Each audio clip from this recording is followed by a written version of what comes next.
Bienvenidos a la asignatura Práctica en Gestión de Proyectos de la Fundación Universitaria SUME. En este video vamos a explicar la unidad temática número 2 concerniente a la investigación de mercados y al plan de mercados. ¿Cuáles son los contenidos de esta unidad temática? El estudio de mercado con sus etapas y objetivo, la identificación del bien y servicio, la recopilación de la información, el análisis de la demanda, análisis de la oferta, análisis de los precios, la comercialización, la promoción y la publicidad. Ustedes por su formación pues ya manejan mucho de estos temas, así que no vamos a profundizar en ellos, porque lo que se busca precisamente es que ustedes esos conocimientos y esas herramientas que han visto en otras asignaturas pues las lleven precisamente a la gestión de un proyecto. Para comenzar, ¿qué es un estudio de mercado? Pues vamos a ver un video que nos va a ayudar a entender un poco en qué consiste en un estudio de mercado. Anda, baila conmigo. Ahora no. Vamos. ¿Me quieres bailar? No, gracias. Levántate y baila conmigo. No, gracias, no. Ven a bailar. No.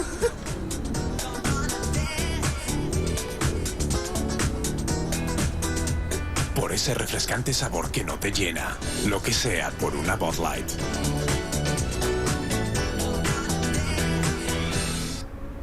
Como podemos ver en el video, la muchacha es muy atractiva para un grupo de hombres. ¿Pero por qué es atractiva? Porque precisamente está sentada en una caja de cerveza. Lo mismo pasa con un estudio de mercado. Me sirve precisamente para identificar cuáles son las necesidades que demanda cierto mercado y cómo puedo satisfacerla, pero también me ayuda a comprender esos factores que hay alrededor, de ese mercado, y cómo puedo, a través de la lectura y el análisis de esos factores, pues generar una serie de estrategias para poder responder de manera adecuada a esa necesidad, pero también obteniendo unos beneficios, que en este caso es el sentirse agraciada y querida por la muchacha. ¿Qué es un estudio de mercado? Bueno, hay muchas definiciones de estudio de mercado. Kotler, por ejemplo, nos habla que un estudio de mercado es un ejercicio que comprende diseñar una metodología para, obtener una información, analizarla y presentarla de tal manera que con esa información y ese análisis yo pueda darle respuesta a una situación de marketing determinada. Puede ser la introducción de un nuevo producto o servicio, el llevar un producto o servicio ya posicionado a otro segmento de mercado, el, poder hacer alguna alianza con otra empresa para comercializar o distribuir un producto, etcétera, etcétera. O sea, cómo precisamente a través de una metodología recojo información, la analizo y a partir de ahí tomo decisiones para resolver esa situación de marketing que estoy trabajando.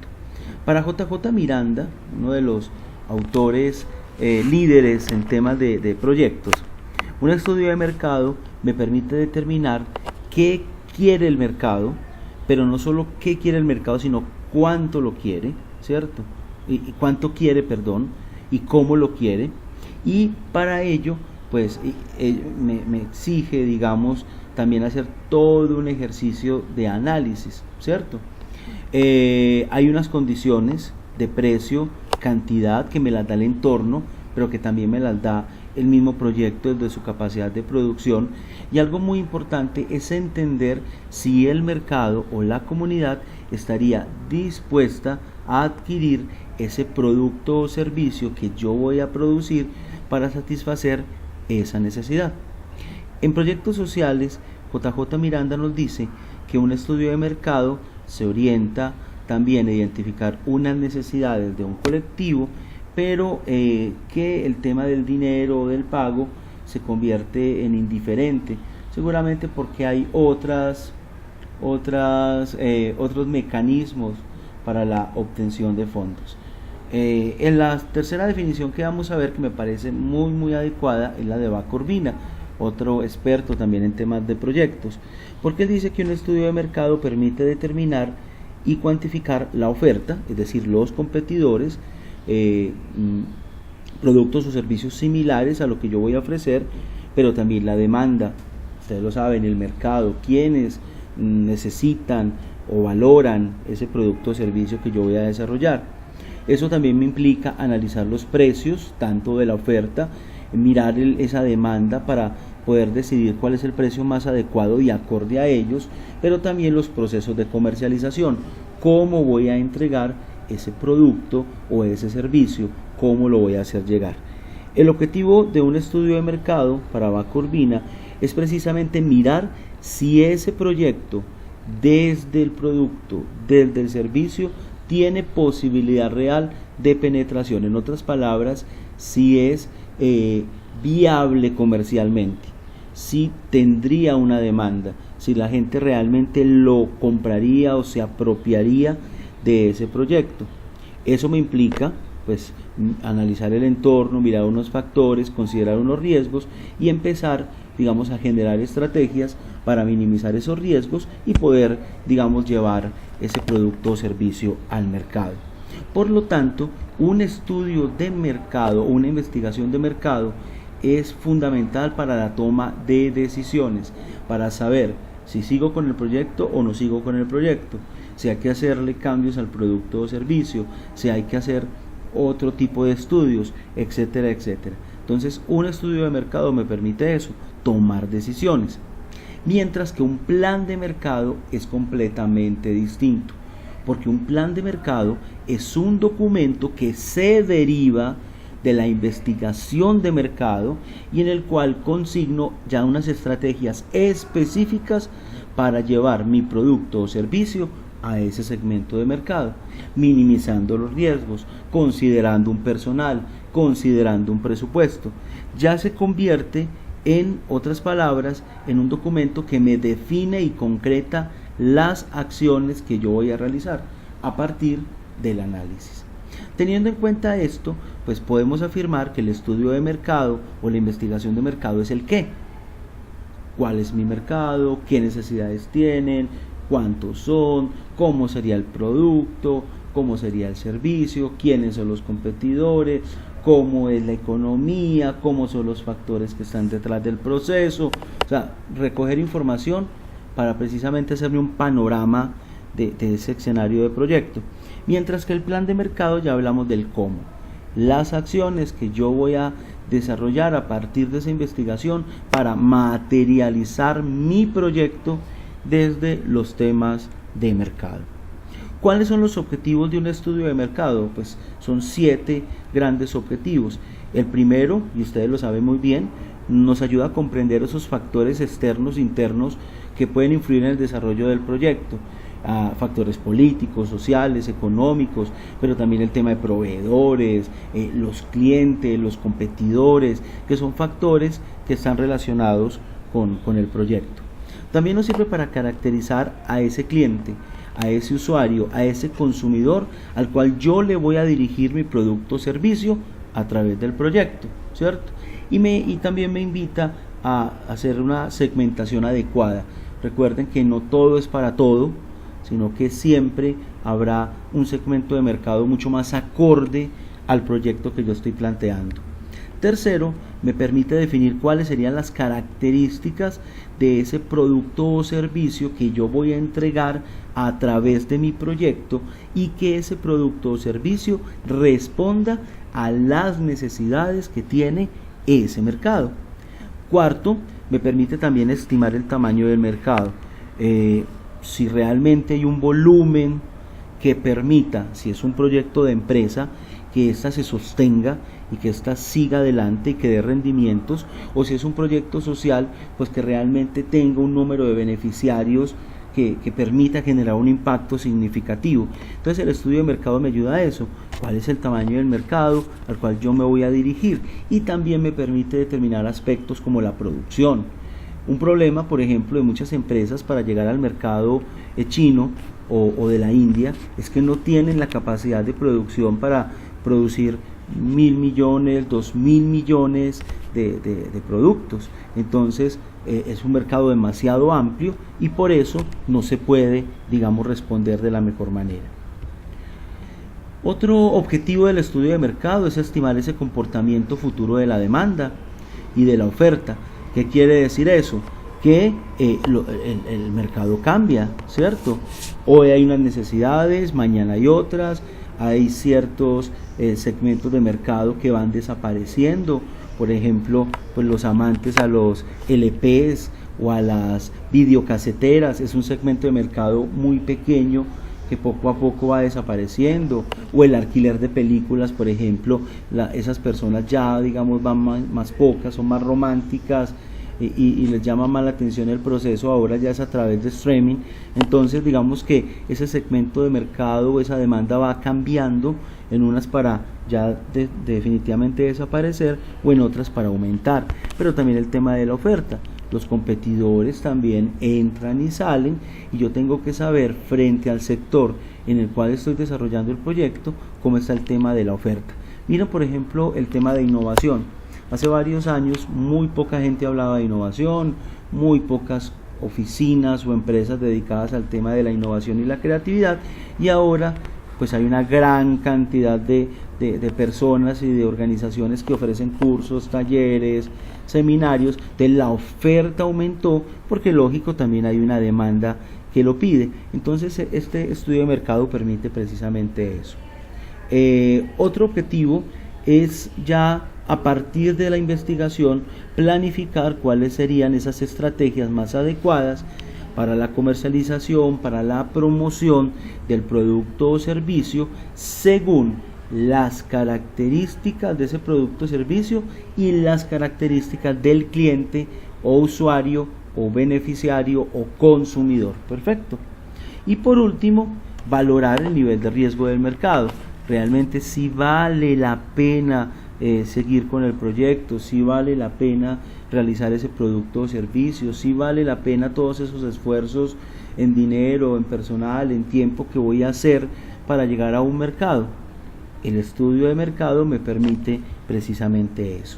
Como ustedes ven, pues son 7 objetivos fundamentales en los cuales ustedes ya los conocen y no podemos, digamos, dejar ninguno de lado.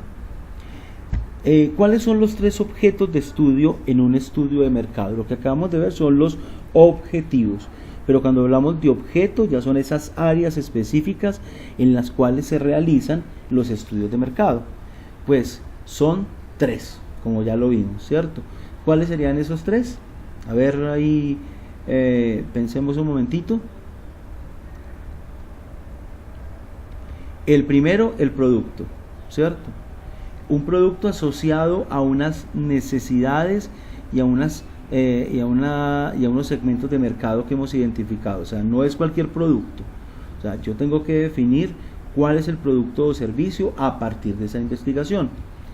Tercero, el mercado, los clientes, los que tienen esa necesidad, a los cuales yo les estoy respondiendo a través de mi proyecto con el producto o servicio que estoy entregando. Y por último, el mercado entendido como ese escenario donde confluye la oferta y la demanda.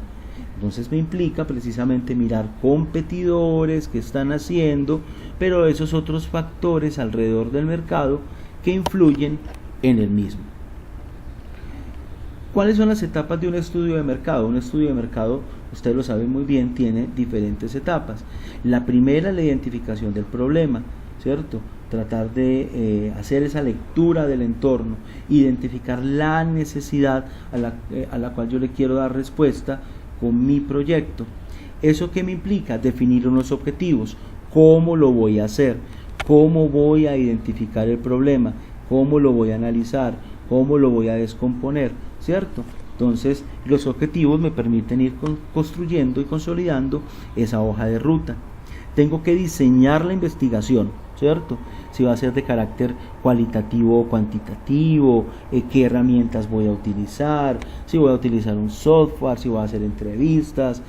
Ustedes lo han visto muy bien en metodología de la investigación. Entonces ese proceso lo tengo que tener muy claro para precisamente pues cumplir con los objetivos y poderle dar respuesta al problema. El otro aspecto son cómo se obtiene la información. qué fuentes tengo que consultar, qué instrumentos voy a utilizar para recolectar esa información. Ustedes saben que hay fuentes primarias y secundarias, entonces yo tengo que saber también en qué etapa va cada una de esas fuentes. La clasificación y análisis de datos, la información que yo recogí a partir de esas fuentes, pues cómo la interpreto, cómo la analizo y al final cómo tomo conclusiones, perfecto, que me ayudan precisamente a tomar decisiones. Ese es el informe de la investigación.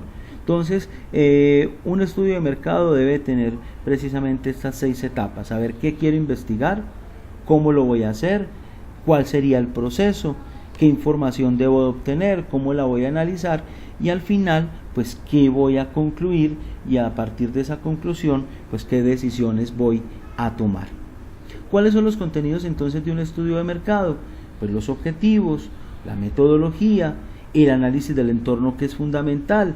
Para eso pues están estas herramientas PESTAL, la SWOT, el POAN, que son herramientas de análisis que me permiten a partir de esa lectura pues tomar decisiones. Por la población objetivo, o sea, a quién voy a dirigir mi estudio. Recuerden que no es para todos, es un desgaste, digamos, en plata y en tiempo. Yo tengo que tener un segmento muy claro con el cual realizar mi investigación. ¿Cuál es ese perfil de caracterización de la demanda? ¿Cierto? Específicamente, ¿cuál es ese segmento de mercado o clientes o beneficiarios al cual me quiero dirigir y qué características tienen? ¿Cierto? La oferta, los competidores, cómo son, qué ofrecen, cómo lo hacen, y eso es muy importante precisamente porque a partir de esa caracterización de la oferta pues yo puedo empezar a tener ventajas comparativas y ventajas competitivas. Y por último, la evaluación y proyección de la oferta. Cuando hablamos de la evaluación y proyección de la oferta, nos referimos precisamente a cómo precisamente podría ser la demanda de ese servicio, cómo sería precisamente la demanda de ese servicio o de ese producto, ¿cierto?, en el mercado, si realmente tiene crecimiento y se puede sacar adelante. Hay que analizar los proveedores, ¿cierto? ¿Quiénes serían las personas, empresas, organizaciones más adecuadas para precisamente poder fabricar el producto o servicio? También tengo que considerar qué producto o servicio es el que voy a ofrecer a partir de la lectura y el análisis de esos segmentos de mercado y sus necesidades, cómo va a ser el proceso de producción, ¿cierto? Y cuáles van a ser las estrategias de comercialización. Grosso modo, eso es lo que tiene un estudio de mercado. Ustedes lo saben muy bien, ya creo que han desarrollado muchos estudios de mercado, así que parte de estos contenidos son los que vamos a desarrollar en este primer módulo. ¿Qué es un producto y un servicio? Muy bien, pues para Cochlear el producto es algo que puede ofrecerse a un mercado, o sea, siempre un producto debe de responder a un mercado, ¿cierto? Siempre debe responder a una necesidad, tiene que responder a ciertas características de ese mercado, ¿cierto? Pero no basta con que se le ofrezca al mercado, ese mercado tiene que estar interesado en adquirirlo, ¿cierto? Tiene que estar interesado precisamente en utilizar ese producto y consumirlo. De nada vale, y ustedes lo saben, tener un producto muy bueno que a la gente pues no le va a interesar y no lo va a aprovechar, ¿cierto? Y recuerden que un producto tiene unas dimensiones, una dimensión física, una dimensión ampliada y una dimensión utilitaria. La física son aquellas características que nosotros vemos del producto. La ampliada es ese elemento complementario, ¿cierto? Ese valor adicional que tiene el producto. Y la utilitaria, ¿para qué lo voy a utilizar? ¿Cuál es la función que estoy esperando cumpla ese producto? Ahora bien, ¿qué es un servicio? Pues para estos autores que tenemos acá, Serrano y Serrano, los servicios es un proceso basado en relaciones. O sea, hay productos que median, pero un servicio se basa más en esa relación humano-humano, ¿cierto? O individuo-individuo.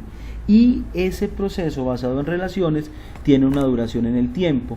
O sea, yo no puedo empaquetar un servicio, yo no puedo hacer que un servicio dure toda la vida como puede durar un producto. Hay unos ciertos periodos de tiempo en que esa relación se da, se dinamiza y se entiende como un servicio. ¿Qué características tiene un servicio? Y usted lo sabe muy bien. Es intangible, o sea, yo no lo puedo tocar.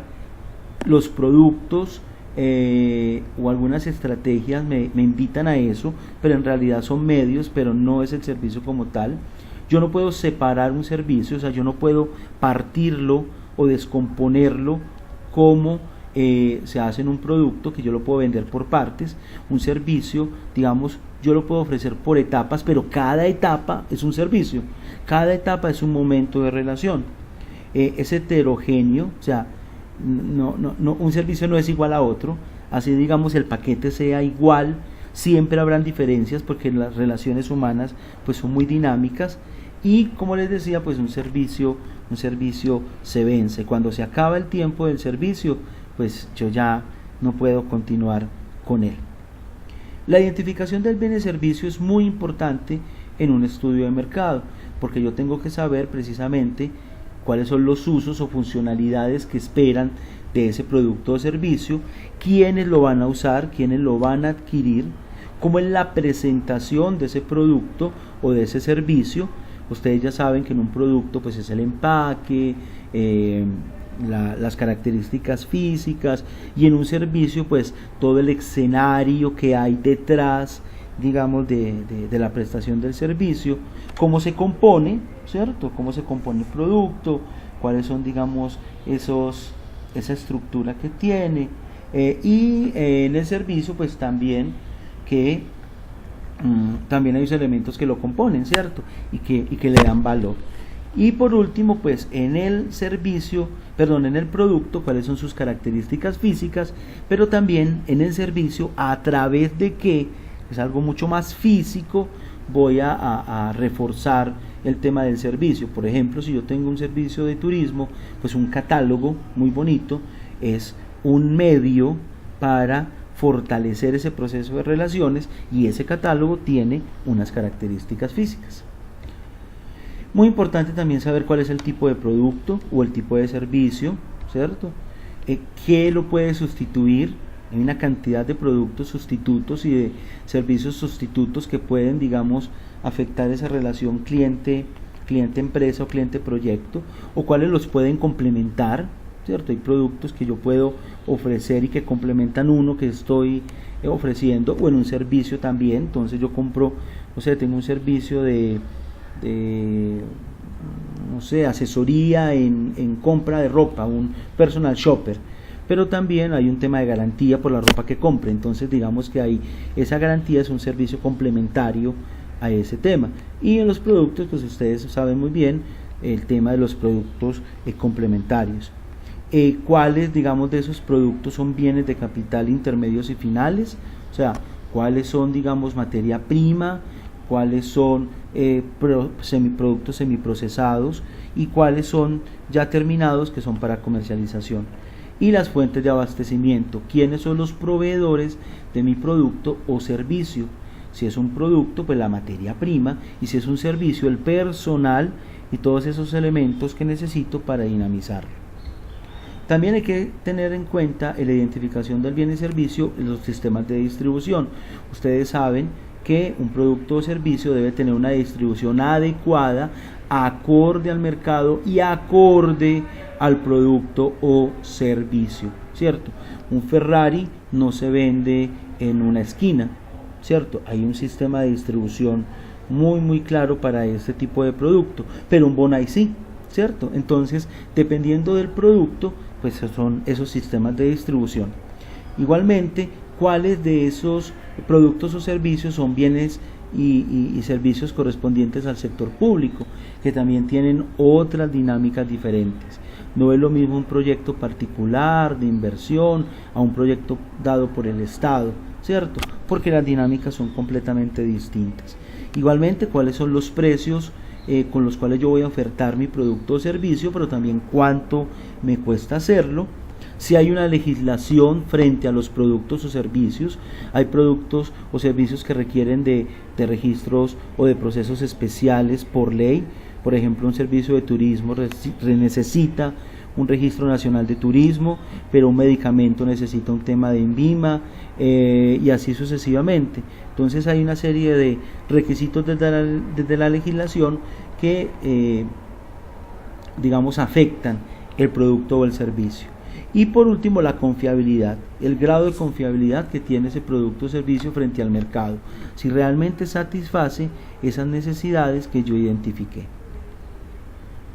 En la identificación del bien o servicio, pues lo que se busca precisamente es describir cuál será ese producto o servicio que yo voy a ofertar a través de mi proyecto, cuál es el problema o necesidad a la cual responde, a qué mercado va dirigido y cuál es su solución o, digamos, aspecto diferenciador que hace que realmente sea efectivo frente a ese problema o esa necesidad que yo identifiqué. Ahora hablemos de la demanda. ¿Qué es la demanda? Ustedes lo saben muy bien que la demanda es esa cantidad de bienes o servicios que están en el mercado, o sea, que están acá en el entorno, y que los clientes, ¿cierto? O el mercado como tal está dispuesto a adquirir para satisfacer precisamente esas necesidades o deseos. Perfecto. Entonces, digamos que en este tema de la demanda es muy importante precisamente saber quiénes son mi mercado y hasta dónde estarían dispuestos a comprar. Es por ese lado, ¿cierto? Hasta dónde estaría dispuesto yo a adquirir un producto o servicio para satisfacer mis necesidades.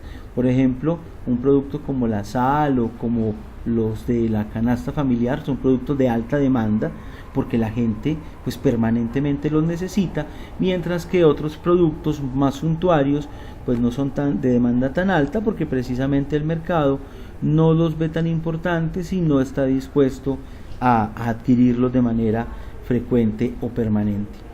Es muy importante cuando yo hago un análisis de la demanda, pues mirar cuáles son los recursos disponibles del cliente, no solo en temas de dinero, sino también en recursos ligados, por ejemplo, con la comunicación. Es mucho más fácil llegarle a un cliente que tiene un plan de datos, una cuenta de Facebook, una cuenta de Instagram o un correo electrónico que otra persona que no lo tiene. Entonces no son solo los recursos financieros, sino también otro tipo de recursos que el cliente tiene y que coloca en función de la compra, del adquirir esos productos o servicios. Igualmente hay que saber los precios. La demanda o el mercado pues también vive muy atento de los precios, sobre todo en algunos productos, no en todos, porque hay productos que, digamos, por sus características, ustedes lo saben muy bien, pues digamos el precio puede pasar a un segundo plano. En este caso pues yo tengo que analizar muy bien cuáles son los precios con los que está familiarizada ese mercado, esa demanda, y empezar a trabajar alrededor de ellos. ¿Cuáles son las características del producto o servicio que yo estoy, digamos, ofertando? Eso es fundamental también en el proceso. ¿Cuáles son los gustos y preferencias de ese mercado, de esos clientes? Los estímulos de marketing que voy a desarrollar precisamente con respecto a la promoción, a la plaza, a estrategias de servicio para que se vayan por mi producto o servicio. ¿Dónde están ubicados? La zona geográfica. Hay zonas que son mucho más densas, otras menos densas, entonces eso implica que hay más concentración de demanda que otras. Entonces es muy importante precisamente eso. Y lo otro, saber la competencia, qué disponibilidad tiene de ofertar productos o servicios similares a los míos o incluso mejores. Si la oferta digamos es muy baja, pues yo voy a tener una ventaja frente a esos competidores, y va a ser pues mucho mejor para mí. ¿Cuál es la dimensión de la demanda? Pues aquí hay algunas. La dimensión del mercado, ¿cierto? ¿Cuál es ese volumen precisamente que yo voy a llegar, ¿cierto? Y cómo, digamos, ese mercado se agrupa en diferentes segmentos, ¿cierto? Según ese tipo de producto que yo necesito. Pero también está la demanda, la dimensión del producto o servicio, ¿cierto? ¿Qué características tiene ese producto o servicio para llegar a los clientes? La dimensión del lugar, ¿cierto? La ubicación geográfica de los clientes. Tercero, la dimensión de tiempo. Recuerden que hay demandas que son cíclicas, hay demandas que son por temporadas y yo lo tengo que tener presente. Y la dimensión del cliente, ya específicamente ese segmento de mercado que tiene unas características muy definidas y que por ende demanda productos y servicios acordes a esas características. También muy importante saber que hay demandas negativas donde realmente el mercado no acepta el producto, no le interesa, que hay demanda nula, y la demanda nula es que realmente nadie lo va a comprar. La demanda negativa conocen el producto, ¿cierto? Lo conocen pero no lo aceptan, y la demanda nula es porque realmente no hay necesidad, digamos, que responder. Una demanda latente, ustedes saben que es la necesidad de algo que no existe en el momento y que la gente quiere que exista. Eso es una muy buena oportunidad para los proyectos. Una demanda débil, pues es aquella demanda que es muy poca y que incluso pues tiende ya a ir desapareciendo. El tema, por ejemplo, de las videocaseteras y las grabaciones en VHS. Una demanda irregular, la que tiene oscilaciones durante ciertos periodos de tiempo. Unas épocas se vende mucho, otras no tanto, etcétera, etcétera. Una demanda insatisfecha, realmente con lo que hay no se logra responder a esas necesidades y a esas expectativas de los clientes. Una demanda satisfecha, ya está todo cubierto, ¿cierto? Ahí digamos que puede ser algo complejo desarrollar nuestro proyecto, porque si ya digamos la gente está satisfecha con los productos o servicios que hay en el mercado, pues digamos yo tengo que esforzarme porque haya un componente diferenciador fuerte. Una satisfecha saturada, o sea, ya está más que satisfecha la demanda, incluso ya hay una sobreoferta, ¿cierto? O quieren más, una satisfecha saturada, quieren más, ¿cierto? A ver, un momentito que me estoy confundiendo acá con los términos, porque no quisiera confundirlos un poco sobre el tema, ¿cierto? Entonces, una demanda satisfecha saturada se podría entender entonces como si están establecidas, están en gran cantidad, ¿sí? Están en gran cantidad, como el arroz, como la lenteja, o sea, está satisfecha y hay mucha demanda, hay gran cantidad precisamente de esa demanda. La satisfecha no saturada, que son demandas que son consumidas según el precio, según las promociones. Entonces digamos hay mucha demanda, pero yo puedo tener algunos temas, algunas estrategias de mercadeo para precisamente ir manipulando esa demanda. Una demanda continua, ¿cierto? Una demanda permanente que no se acaba, ¿cierto? Una demanda cíclica, que digamos es por periodos, ¿cierto? Estacional. Por ejemplo, el tema navideño es una demanda cíclica. Perfecto. Entonces es muy importante saber cuáles son los tipos de demanda, porque eso me obliga a tener unas estrategias de mercado frente a este tema. Las variables no controlables de la demanda. Hay unas variables que yo no puedo manipular, que yo no puedo controlar y que inciden precisamente en la demanda. ¿Quiénes son? Los clientes, indudablemente. Yo no puedo incidir de una manera directa en ellos. El entorno, yo no puedo cambiar los factores políticos, económicos o sociales, y por último la competencia. Igual la competencia entra, sale, y yo no puedo sino a través de ciertas estrategias tratar de bloquearla o tratar, digamos, de manejarla, pero no se pueden controlar en un 100%. Y las variables controlables de la demanda pues son esas P del marketing mix: precio, producto, plaza y promoción. En eso yo sí puedo tener incidencia. ¿Cuáles son los determinantes de la demanda? Perdón. El precio del producto. Ustedes saben que un producto, un precio alto puede generar baja demanda, un precio bajo, mucha demanda, ¿cierto? El tema de la elasticidad e inelasticidad que vieron en economía. El precio de los bienes sustitutos y complementarios. Puede que hayan unos productos o servicios complementarios o que, digamos, sustituyan al que yo estoy ofreciendo, y si son mucho más baratos, digamos, podemos vernos afectados por eso, porque la gente se iría por el precio de esos productos que son mucho más bajos al que nosotros ofrecemos. La renta del consumidor, indudablemente, cuánto dinero tiene, cuánta plata tiene, cuántos ingresos percibe, y por último, pues los estímulos de marketing, esas estrategias que yo voy a desarrollar para volverme bien atractivo y que el mercado pues adquiera mi producto o servicio. La oferta. ¿Qué se entiende como oferta? Pues esa cantidad de bienes, productos o servicios que están ahí dispuestos en el mercado. Así como en la fotografía, miren esa cantidad de productos que hay, así también en la oferta, muchas opciones, ¿cierto? Cuando hablamos de la oferta, esta oferta puede ser de libre mercado, ¿cierto? Que cualquier persona, digamos, puede ofertar un producto o servicio, ¿cierto? No hay, digamos, muchas barreras de entrada, sino que la gente puede precisamente poder colocar a disposición, digamos, lo que tienen. El oligopolio.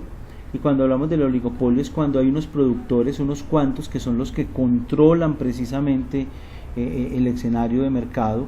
Ellos determinan los precios, ellos controlan los insumos, ellos colocan ciertos riesgos para que otras empresas u otros proyectos no puedan ingresar. El libre mercado tiene menos barreras. El monopolio, pues cuando hay un solo producto, una sola empresa que es la que presta ese producto o servicio y que impone precisamente todo. Si hay una empresa que, digamos, es la líder en el mercado y tiene el 90 o hasta más, pues digamos que todas las reglas del juego se regirán, digamos, que por esa empresa.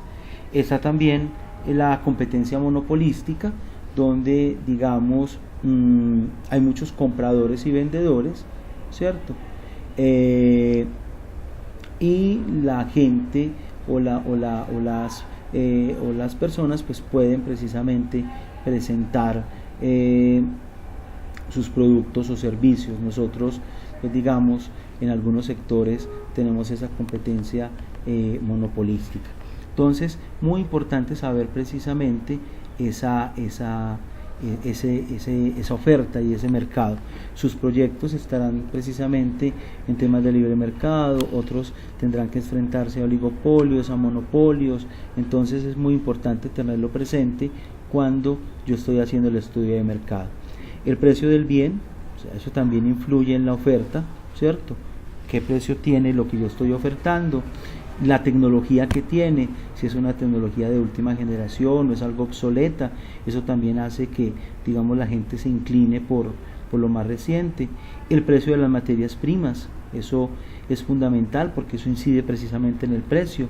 La intervención del mercado, las leyes del mercado pues tienen un papel fundamental. El poder de los clientes, el poder de los proveedores, el poder de los competidores, el mismo Estado que puede, digamos, bloquear o impulsar ciertos sectores económicos o proyectos. El precio del bien, que eso es la disponibilidad de recursos, ¿cierto? Si hay dinero para poder presentar ese producto o servicio, y la competencia, que también es fundamental. Perfecto. Cuando ya hemos, digamos, definido esas variables, yo tengo que empezar a recopilar la información. Y para ello yo tengo que tener una metodología, ¿cierto? Esa metodología la entendemos como la manera como vamos a abordar ese estudio de mercado para alcanzar los objetivos que queremos, ¿cierto? En este caso, determinar la viabilidad comercial de nuestro proyecto. La metodología debe tener unos pasos que yo debo de ir realizando. Tiene que ser rigurosa, o sea, tiene que tener unos parámetros, tiene que tener, digamos, unos elementos muy claros, y por último, pues tiene que ser diseñada, o sea, no puede ser a la topatolondra. Yo tengo que tener, digamos, unos procesos muy definidos. La metodología me implica determinar las fuentes de información, ¿cierto? ¿Dónde voy a hacer esa investigación? Si va a ser en Medellín, área metropolitana, departamento de Antioquia. Tengo que definir unas técnicas y unos criterios. Si voy a hacer unas entrevistas, unos grupos focales, voy a implementar una encuesta, etcétera, etcétera, ¿cierto? Y ahí viene también el tema de las herramientas para complementar esas técnicas, y el plan de muestreo, que eso también es fundamental. Ustedes lo saben muy bien que la muestra nos permite, pues, hacer unas estimaciones de la demanda de nuestro proyecto a través del producto o servicio. Entonces, yo puedo recopilar información a través de fuentes primarias y de fuentes secundarias. Las fuentes secundarias, ya lo sabemos, pues son aquellas que están, digamos, a disposición de todo el mundo, libros, a través de internet, y que, digamos, me permiten obtener una caracterización inicial, ¿cierto? Las secundarias me proveen mucha información y me permiten hacerme a una idea de lo que yo estoy investigando, pero las primarias ya directamente con la fuente, ¿cierto? Con el mercado, con las personas que tienen el conocimiento o que tienen, digamos, relación directa con mi proyecto. Entonces yo en el estudio tengo que apelar a fuentes secundarias y a fuentes primarias. Igualmente, pues hay que realizar unas muestras. Acá hay algunas imágenes de los tipos de muestreo, ¿cierto?, que les puede ayudar. El muestreo aleatorio simple, ¿cierto? Ustedes ven acá en los gráficos que hay 3 columnas: la población a la cual se le hace ese muestreo aleatorio simple, el método y el resultado. Igual, pues ustedes ya lo han visto en otras asignaturas, así que no me detendré mucho en este tema del muestreo, solo que hay diferentes tipos de muestreo, ¿cierto? El aleatorio simple, que es la muestra aleatoria simple, ¿cierto? Este es el muestreo, esta es la muestra aleatoria simple. El muestreo aleatorio sistemático también. Acá podemos ver esas características del muestreo aleatorio sistemático, donde se maneja un tema de intervalos. El muestreo de conglomerado, donde ya acudimos a temas de segmentación, ¿cierto?, por áreas geográficas, por clúster, ¿cierto? El muestreo aleatorio estratificado, donde la población se divide en subgrupos o en estratos, y de ahí tomo de manera aleatoria. La conveniencia de muestreo, ¿cierto?, donde yo determino que voy a aplicar mis instrumentos a las personas que, digamos, pasen por algún filtro o que pasen por algún lugar, ¿cierto? La sentencia de muestreo, donde yo selecciono los más convenientes, los más adecuados. El método muestral, ¿cierto? Yo ya he seleccionado algunos y esos me refieren a otros, ¿cierto? Y a esos otros es que les aplico la muestra. El muestreo por cuotas, ¿cierto? Yo distribuyo la población, ¿cierto? La clasifico y de ahí saco, digamos, unas cuotas, como ciertos parámetros para medirla. Entonces es muy importante tener claro cuáles son esos muestreos que yo voy a determinar en mi proyecto para poder analizar la información y recogerla. Cuando ya hemos hecho toda la investigación de mercado, pues yo ya tengo que empezar a definir aspectos de comercialización, ¿cierto? Que hace parte del marketing mix. ¿Cómo va a ser ese proceso de comercialización?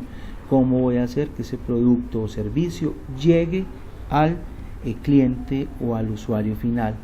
¿Eso qué me implica? Que tengo que determinar las formas de almacenamiento de ese producto o servicio, que tengo que mirar también cómo va a ser el transporte, ¿cierto? Tanto para la distribución del producto o servicio como para las personas que están detrás de esa comercialización. Cómo se va a presentar ese producto o servicio, si voy a tener temas de crédito con mis clientes o distribuidores, si mi producto o servicio tendrá una asistencia técnica y cuáles son los mecanismos de promoción y publicidad. Ya todo esto lo voy llevando al plan de mercado, ¿cierto? A esas acciones. Igualmente me implica tener unas comunicaciones de marketing integradas, saber de que hay proyectos a través de sus productos y servicios que son para clientes, el famoso B2C, u otros proyectos que son para empresas, el B2B. Es diferente, ustedes lo saben, llegar a una persona como Pepito Pérez que llegar a una empresa como Argos. Cada uno de ellos tiene unas características que yo tengo que saber entender para poder diseñar mis estrategias de mercadeo. Cuando hablamos digamos de las iniciativas a empresas, las B2B, dependen mucho de sus clientes, porque yo puedo tener una estrategia, digamos, desde los clientes para llegar a la empresa. No piden mucho, o sea, no son de alta cantidad, bueno, dependiendo, digamos, de la empresa, pero generalmente es una demanda mucho menor de la que pediría el mercado como tal. Hay mayor competencia, ahí no es mayor, sino mayor, hay mayor competencia. Es de difícil acceso por el tema de las decisiones de las personas que están detrás de los procesos, porque digamos llegar al que toma la decisión de comprar hay que pasar por la secretaria, por el portero, por el subgerente, por una cantidad de personas, entonces puede ser complejo. Hay una conciencia de marca, producto y empresa, o sea, las referencias son fundamentales. De hecho, siempre toman decisiones basados en los comentarios de otros colegas, ¿cierto? Y algo muy importante, la fácil segmentación, porque las empresas pues se clasifican por sectores y puede ser mucho más fácil de hacerlo que con el mercado, digamos, ya natural o tradicional, ¿cierto? Es muy importante dentro de este marketing hacia empresas tener presente pues esos perfiles o esas personas que están mediando en el proceso. ¿Quiénes son? El iniciador, que es el que identifica el problema al interior de la empresa y dice hay que conseguir esta materia prima, hay que hacer este curso, hay que comprar esto. El guardián de la puerta, que digamos es el que coloca ese primer filtro para poder llegar al que va a tomar las decisiones y al que va a comprar. El influenciador, que le habla al oído al que toma las decisiones y que digamos por referencias o por comentarios puede hacer que el que toma la decisión no nos compre. El decisor, que es el que tiene la última, digamos, palabra. El comprador, que el comprador, digamos, más que la decisión está mirando otros parámetros, precios, facilidades de pago, de mantenimiento, ¿cierto? Porque él, digamos, es el que ya a partir de la decisión que tome el primero se decide por una marca o por otra, ¿cierto? Y por último el usuario, que es el que usa, digamos, ese producto, servicio, y que también con su retroalimentación influye en los otros para decir pues no le sigan comprando o es muy bueno y hay que tenerlo presente permanentemente. Y el otro grupo de mercado, el B2C, pues esos sí son mucho más grandes, más numerosos, pero también más dispersos. Yo puedo hacer segmentación de la segmentación de la segmentación, ustedes lo saben, es mucho más impulsivo, no es tan claro o tan concreto como el empresarial, es de consumo más personal y por eso es masivo. Los procesos son muy cortos y son muy individuales, igual se dejan influenciar, pero la influencia se hace a través, digamos, o de medios masivos o de otros segmentos con los cuales yo voy trabajando, padres de familia, amigos de la misma edad, grupos sociales a los cuales pertenece, etcétera, etcétera, pero también median los intereses personales. Estos grupos de mercado pues se dejan llevar por las tendencias, se dejan llevar por muchas cosas, y al final eso influye en su proceso de compra. La plaza, pues hay que saber manejar muy bien. Ustedes saben muy bien que a mayor a un canal de distribución muy largo, pues implica que hay más personas dentro del proceso, y eso puede afectar, digamos, la distribución. Entonces yo tengo que tener mucho cuidado cuando es un canal de distribución muy largo y empiezan a haber injerencias de otras personas. Tengo que analizar también los costos adicionales que la distribución tenga, ¿cierto?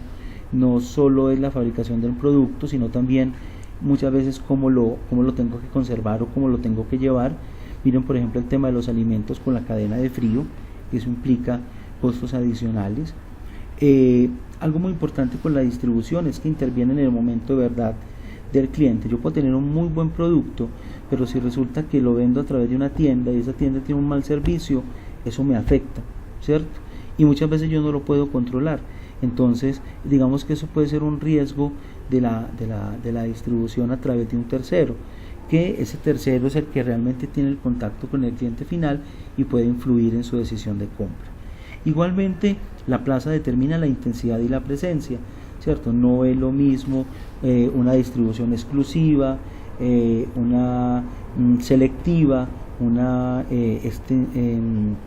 intensiva. Ustedes lo saben muy bien.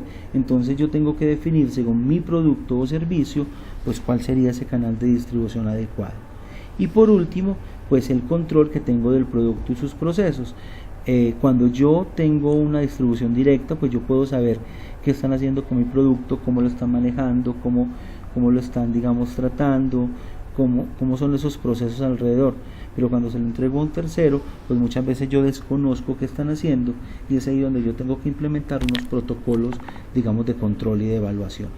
Es muy importante en el tema también de la plaza definir cuáles son las características de mi cliente, ¿cierto? A través de qué medios, ¿cierto?, adquiere mi producto o servicio, si es directamente en la tienda, si es a través de una página web, si es a través de un tercero, etcétera, etcétera. Igualmente, las características del producto o servicio, eso influye en la distribución, ¿cierto? Tercero, los intermediarios, fundamental. ¿Qué características tienen? ¿Qué responsabilidades tienen frente a esa cadena de distribución? La competencia y cómo hace la distribución. Miren el tema, por ejemplo, de uno tan fuerte frente a sus competidores, donde hace presencia en locales pequeños, generalmente en zonas muy residenciales, ¿cierto? Pero también miren el tema de éxito, que el éxito tiene el tema de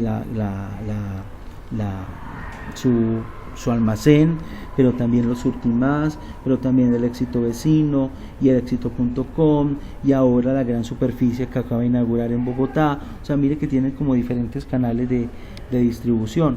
Las características de la empresa, ¿cierto? Fundamental. Muchas veces las empresas no pueden digamos, tener muchos canales de distribución por temas filosóficos o misionales, ¿cierto? Nosotros atendemos directamente a nuestro cliente, entonces nosotros tenemos nuestros propios locales, pero también puede haber una empresa mucho más flexible, que le interese más llegar a diferentes segmentos de mercado, y por eso apela a un canal de distribución mucho más intensivo. Y por último, los sistemas de control.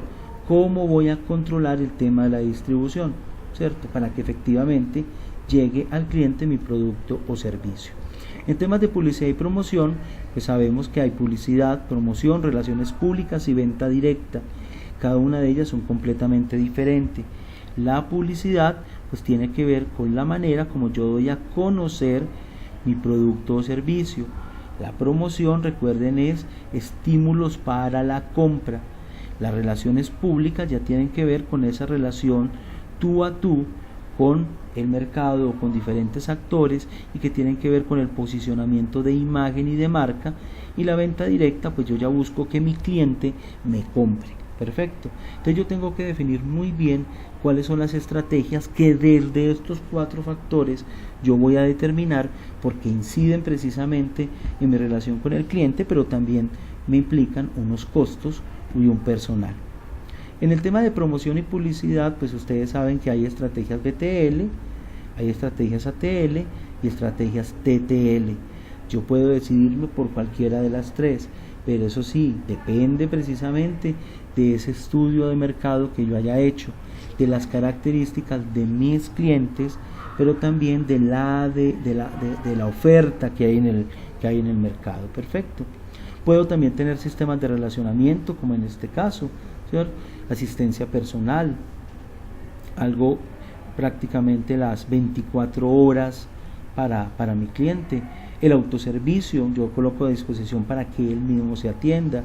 Servicios automatizados, donde el cliente, a través de ciertos procesos, pero también ciertas herramientas tecnológicas, pueda, digamos, obtener información, adquirir el producto o servicio. También yo puedo empezar a crear comunidades, como hace la Harley Davidson, ¿cierto? Unos grupos alrededor de mi producto o servicio, y los voy posicionando, pero también, como hacía Papas Margarita, invito a mis clientes a que me propongan otros productos, ¿cierto? Entonces vemos en asistencia personal a Virtual Éxito, en autoservicio a D1, servicios automatizados Chevrolet, Harley Davidson con las comunidades y Papas Margarita con el tema de la co-creación. Perfecto. Entonces acá tenemos esos 5 tipos de relacionamiento. Y muy importante también en el estudio de mercado y en el plan de marketing, el estudio de precios, porque tiene que ver precisamente con las modalidades, cómo mis clientes van a pagar esos productos o servicios. Eso puede ser a través de un subsidio, con unas tarifas plenas, con unas tarifas, digamos, segmentadas, o a través de ciertos mecanismos de crédito o de adquisición. Hay unas variables para hacer el estudio de precio: la demanda asociada a mi producto o servicio, los precios de la competencia, que es fundamental, los productos iguales o sustitutos, qué precios tienen y cómo me pueden afectar, los costos de fabricación de mi producto o servicio, y por último lo que yo espero ganar. Si yo espero ganar poco, pues lo puedo bajar al precio; si espero ganar mucho, pues me toca aumentar. Un estudio de precios se basa precisamente en los siguientes elementos: determinar cuál es la estructura de costos de la empresa. Eso es fundamental, porque recuerden que el precio me permite sostener mi proyecto. Tercero, si hay unos precios fijados por el mercado, hay ciertos productos que no pueden subir, ¿cierto? El gobierno define cuánto es el tope máximo o mínimo, o el mismo mercado en sus dinámicas. Los precios basados en la competencia, ¿cierto? Qué precio manejan mis competidores y cómo puedo jugar con esos rangos. Hay unos precios políticos, como les decía, son esos precios que desde el Estado, digamos, se rigen y yo tengo que cumplirlos, la gasolina, por ejemplo. Hay otros fijados por el mercado internacional: el petróleo, el café, el oro. Y por último hay unos precios sociales que tienen que ver más precisamente pues con generar unos impactos. Entonces hay un tema de subsidio, hay un tema de descuentos, de tarifas diferenciadas, porque lo que se busca precisamente es que el producto llegue a ciertos segmentos de mercado con mayor facilidad. Muy importante dentro de la formulación de los precios tener en cuenta las 5 C. ¿Cuáles son esas 5 C? Primero, los costos, cuánto me vale producirlo. Segundo, mi capacidad de producción, eso influye también en el precio final del producto. Tercero, los canales de distribución. Recuerden que esos canales tienen un costo adicional en el precio final de venta. Los competidores, indudablemente. Y por último, los clientes, el valor agregado. Yo puedo determinar los precios a partir de estas 5 C. Yo tengo que saber muy bien con cuál de ellas voy a trabajar. Y muy importante tener una política de precios, porque la política de precios está ligada al crecimiento en ventas. Yo puedo, a través de una política de precios, determinar cuánto voy a crecer y en cuánto tiempo.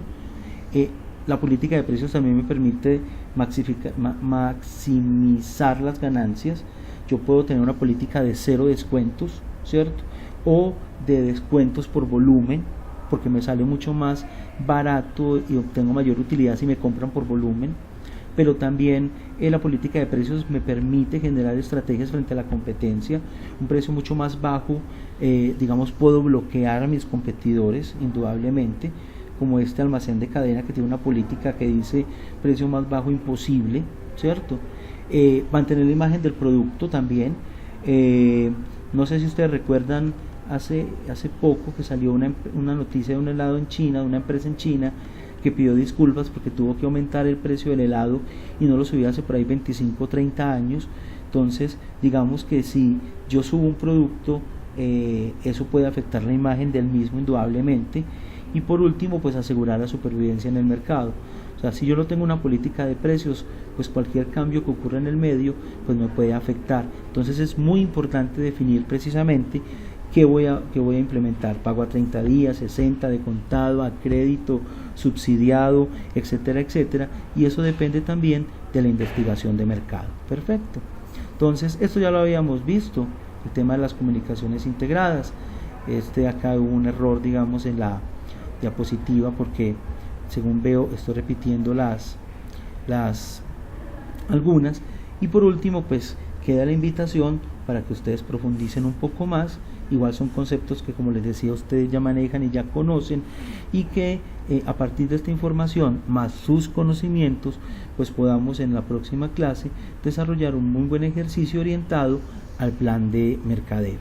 No queda pues más sino agradecerles escucharme toda esta carreta, y nos vemos en una próxima oportunidad.